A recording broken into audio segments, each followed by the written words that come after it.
Et la première présente... Bonjour, bienvenue dans Outre-mer l'Hebdo, votre rendez-vous avec ces territoires français dans le monde.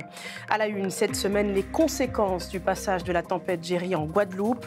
Un décès est à déplorer et des sinistrés nombreux parmi les agriculteurs. On en parle dans quelques instants. À tout de suite.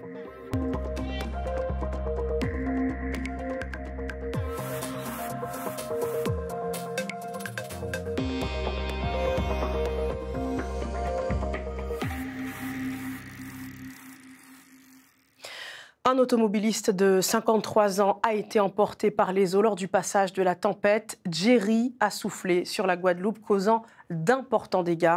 Les plus sinistrés sont sans doute les agriculteurs. À Saint-François, par exemple, presque toutes les récoltes sont perdues. On fait le point avec Nora Nonnet et nos équipes sur place.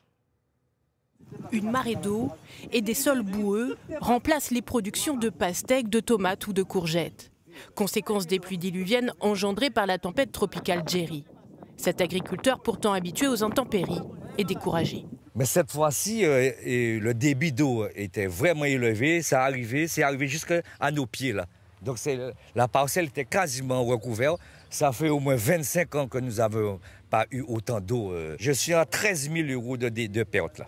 De dépenses et de pertes en même temps. Teddy Némorin s'est lancé il y a 1 an dans le maraîchage. La tempête a ruiné ses espoirs.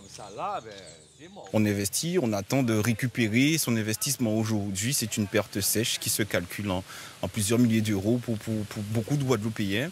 On va avoir aussi une augmentation significative des tarifs sur le marché. Vous savez, c'est la loi de la demande, l'offre et la demande. Moins il y a de produits, plus c'est cher, plus il y en a, moins c'est cher. Sur toute la commune, les exploitations sont inondées.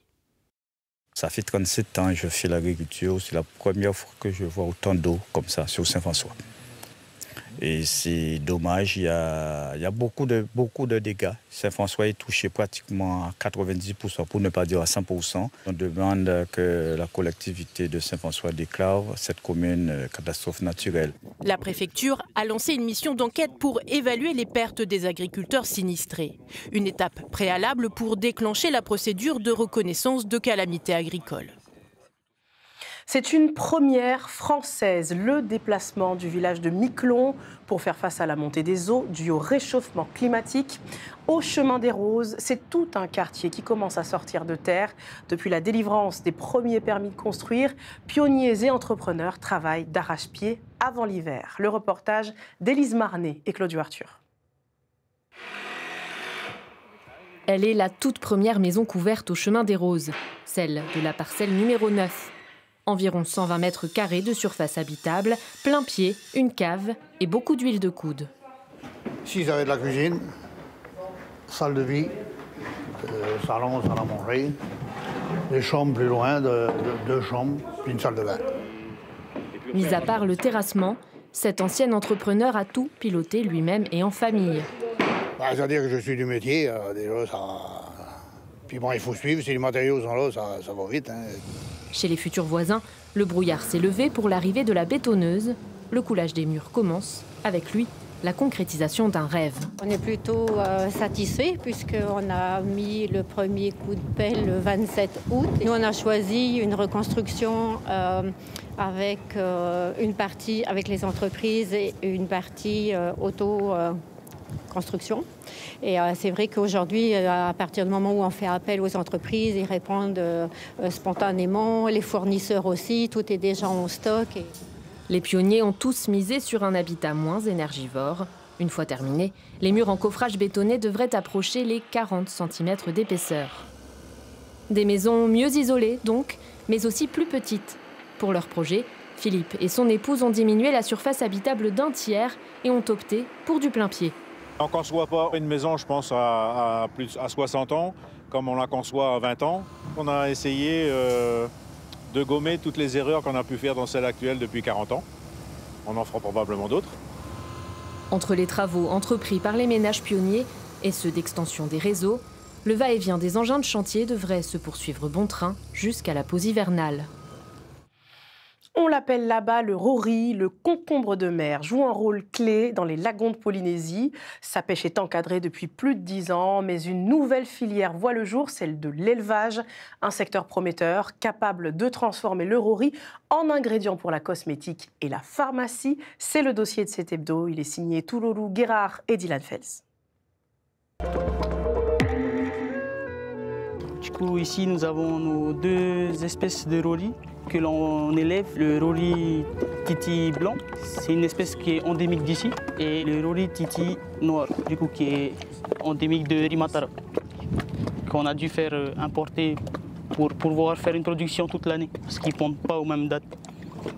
Ils sont là pour essentiellement un stade de grossissement, pour pouvoir après, plus tard, les transformer et en faire des produits cosmétiques et pharmaceutiques. Depuis 1 an et demi, ce laboratoire s'est spécialisé dans la transformation du rori afin d'en faire une matière première. Dans cette salle, on a des machines pour les découper de manière spécifique, donc ça va nous aider en fait à optimiser notre séchage qu'on fait ensuite dans ce déshydrateur. En parallèle, on a aussi développé un procédé qui a été patenté, qui nous permet d'extraire les molécules actives des concombres de mer sans les tuer, donc sans souffrance animale également. Après sa transformation, la matière première prend la direction de l'Hexagone. Elle y est utilisée pour concevoir des produits cosmétiques et certains compléments alimentaires. Riches en molécules actives, ces propriétés sont particulièrement reconnues pour leurs effets anti-âge. On les envoie en métropole dans des laboratoires spécialisés qui ont des labels donc qui sont intéressants pour le commerce international, parce qu'aujourd'hui, c'est presque normal en fait d'avoir un label bio, d'avoir les bonnes pratiques en laboratoire, et c'est quelque chose qu'on ne pouvait pas encore faire ici, mais qu'à terme on souhaite ramener en Polynésie.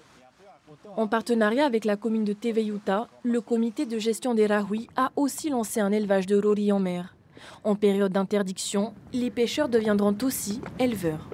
On ferme une zone, donc voilà, ils sont quand même un peu impactés, même s'ils peuvent pêcher sur d'autres zones. Et si on veut faire de la pêche durable, donc on va leur trouver un complément, donc le rori, donc pour venir voilà, compléter les revenus de ces familles-là. Depuis 2019, ces 2 roris à mamelles sont classés parmi les espèces en danger. Très prisés en Asie, ils ont été surexploités et massivement exportés au début des années 2010. Face à cette pression, le pays a encadré dès 2012 la pêche de toutes les holoturies. Si les élevages se développent, le rori pourrait bien devenir le symbole d'une ressource préservée et porteuse d'avenir. Ce jeudi marquait la journée mondiale de l'alimentation saine, l'occasion de nous pencher sur cette initiative à Wallis et Futuna, un fruit à la récré. L'objectif est clair, encourager les plus jeunes à adopter de bonnes habitudes alimentaires. On voit cela avec Mélodie Sillonnet. Il faut manger des fruits et des légumes pour être en bonne santé. Mais encore faut-il passer à l'action. C'est tout le sens du programme Un fruit à la récré expérimenté dans 4 écoles de Wallis en 2024.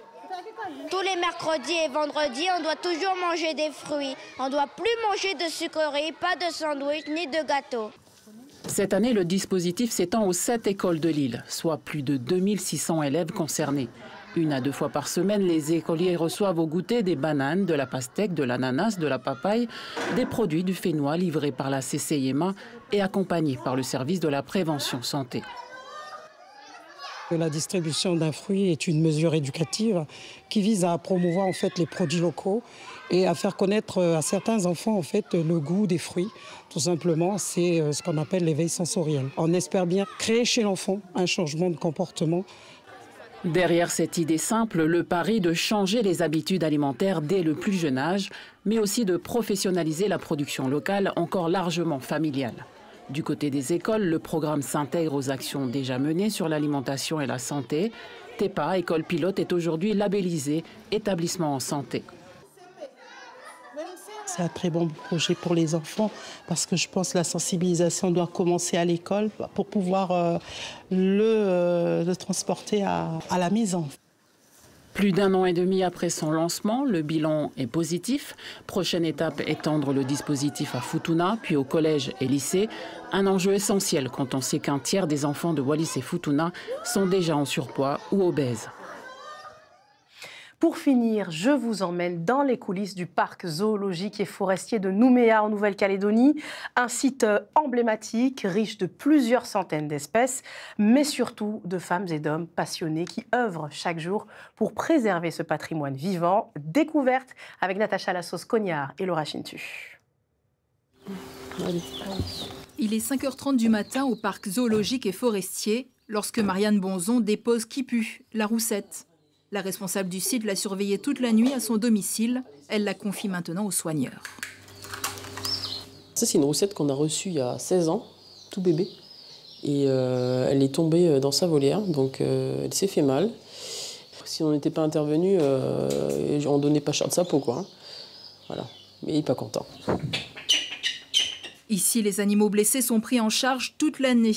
En 2024, 200 animaux ont été déposés par le grand public. Une fois soignés, 40% d'entre eux sont relâchés dans la nature. La première chose qu'on fait en arrivant, c'est que vu que c'est des animaux assez sensibles, il faut qu'on se désinfecte les mains avec un gel hydroalcoolique.